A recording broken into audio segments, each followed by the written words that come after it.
거짓말을 한 그 순간부터 뛰어난 기억력이 필요하게 된다. 프랑스의 작가 피에르 코르네유의 말입니다. 진실을 거짓말로 덮다 보면 이 거짓말쟁이 스스로 자신이 무슨 말을 했는지조차 까맣게 잊거나 헷갈리는 순간이 오게 마련인데요. 오늘은 기억력이 형편없는 사람들에 대해서 짧게 논평을 좀 할까 합니다. 김건희의 반클리프 목걸이, 그 진품이 확보됐다는 보도가 있었죠. 어제 김건희 특검의 브리핑에 따르면 서희건설 측이 김건희에게 줬다가 돌려받아 보관 중이었던 그 문제의 목걸이를 이미 제출받았다고 합니다. 그리고 그 목걸이를 서희건설에서 직접 구매해서 김건희에게 줬다는 자수서도 받았다고 합니다. 그간 김건희와 그 가족들이 벌인 행각을 놓고 보면 참 황당하게 짝이 없죠. 특히 지난달 25일 오빠 김진우 씨의 장모집에서 나온 짝퉁 목걸이, 이건 대체 뭡니까? 남에게 빌렸다, 모조품을 사서 어머니에게 드렸다, 이런 거짓말을 늘어놓는 사이에 진품 반클리프 목걸이가 드디어 세상에 나왔습니다.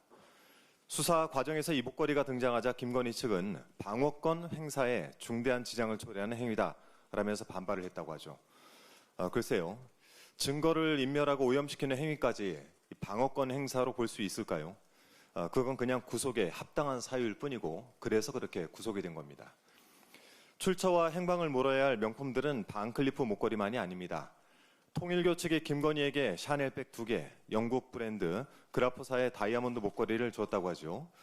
어느 사업가가 5천만 원 상당의 바쉐론 코스탄틴사의 시계를 구매할 때 김건희가 매장 직원과 직접 통화를 하면서 김건희 맞고요, VIP 할인을 해주세요 라고 말했다는 보도도 있었습니다. 한동안 세간을 떠들썩하게 했던 디올백인지 파우치인지는 이제 시시하게 느껴질 정도입니다. 다만 짧은 기억력으로 되지도 않는 거짓말을 꾸며대다가는 이 반클리프 목걸이 꼴이 날 것이라는 점 제가 정말 당부드리고 싶습니다. 김성태 전 쌍방울그룹 회장에 대해서도 말씀을 드리겠습니다. 최근 언론 보도에 따르면 김성태 전 회장이 이재명 당시 경기도지사와의 공범 관계를 부인하는 입장을 분명히 내놨다고 합니다. 11일 수원 지방법원 재판 후에 기자를 만난 김 전 회장은 이재명 당시 지사와 관련해서 그분이 직접 저에게 뭘 하라고 한 건 아니다, 직접적으로 나도 들은 게 없다라고 설명을 했답니다. 결국 대북 송금과 관련해서 이재명 대통령은 개입하지도 않았고 관계도 없었다라는 얘기입니다. 이재명 대통령을 공범으로 지목한 대북 송금 사건의 검찰 공소 사실이 뿌리째 흔들리고 있는 것입니다. 공소 사실을 모두 인정해왔던 김성태 전 회장마저 이전과는 다른 이야기를 하고 있는 것입니다. 쌍방울의 주가 조작에 초점을 두었던 수사가 느닷없이 방북 비용 대납으로 방향을 틀어서 이재명 대통령을 저격한 경위에 대해서 이제 검찰은 답을 내놔야 될 것입니다. 이 희대의 조작 기소에 대한 진실 게임은 연어 술 파티에서부터 다시 시작해야 합니다. 주요 피의자가 검찰 조사실에 모였고 연어회를 곁들인 술판이 있었다는 이야기가 진작 나왔었지요. 이런 술판을 포함해서 말맞추기 진술 세미나가 수십 차례 있었다는 주장이 있었고, 이 주장을 뒷받침하는 쌍방울 법인카드 사용 내역이 법정에 제출되기도 했습니다.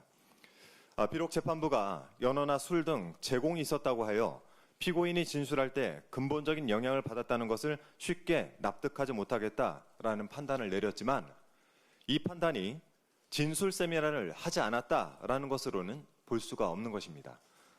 이런 짓을 해서라도 이재명 대통령을 공범으로 몰아가야 했던 검찰의 저희가 도대체 무엇이겠습니까?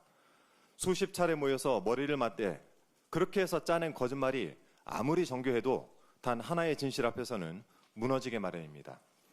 정치검찰 조작기소 대응 TF 단장으로서 김성태 전 회장의 이 주장, 즉 이재명 대통령은 관계가 없고 공범이 아니다라는 이 주장을 결코 가볍게 넘기지 않겠다는 말씀드립니다. 더불어민주당은 검찰의 거대한 거짓말을 하나하나 밝혀내면서 검찰개혁에 꺼지지 않는 불씨를 삼겠다라는 말씀드립니다. 이상입니다.